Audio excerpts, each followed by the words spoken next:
ज़ब्त drama में own की हर तरफ से बेइज्जती होने के बाद अब ओन की हिम्मत जवाब दे चुकी है। इसलिए ओन ने दिल में बदला लेने की ठान ली।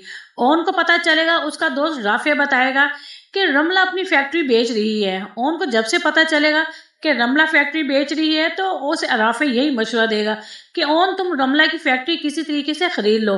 तुम ये फैक्ट्री खरीद लोगे तो फाइनेंशियल तुम बहुत ज़्यादा स्ट्रोंग हो जाओगे।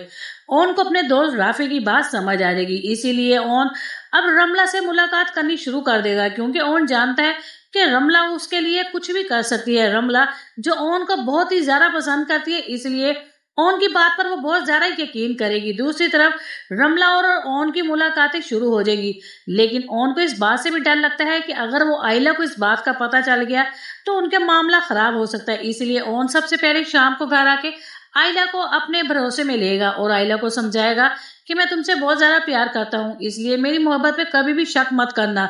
मैं जो कुछ करूंगा तुम्हारी खातिर, इसलिए कुछ कहने से पहले मुझसे बात कर लेना। आयला उनसे यही कहेगी कि मुझे तुम्हारी मोहब्बत पे पूरा यकीन है।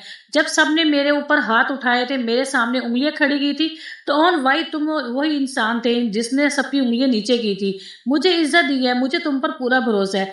इस तरह से आयला ऑन पर पूरा यकीन करने लग जाएगी। और दूसरी तरफ ऑन की मुलाकातें रमला के साथ शुरू हो जाएगी, क्योंकि ऑन जानता है रमला के साथ मुलाकात करूंगा तो रमला को एतमाद में लेकर उसकी फैक्ट्री में अपने नाम करवा सकता हूँ। इस तरह ओन और रमला की मुलाकातें शुरू हो जाएगी। लेकिन अचानक से ओन और रमला की मुलाकात में आयला और जोया दोनों देख लेंगी इन दोनों को इकट्ठा रेस्टोरेंट में बैठे हुए। वहीं पर आयला बहुत ज्यादा हैरान हो जाएगी और वहां से खामोश होकर निकल जाएगी।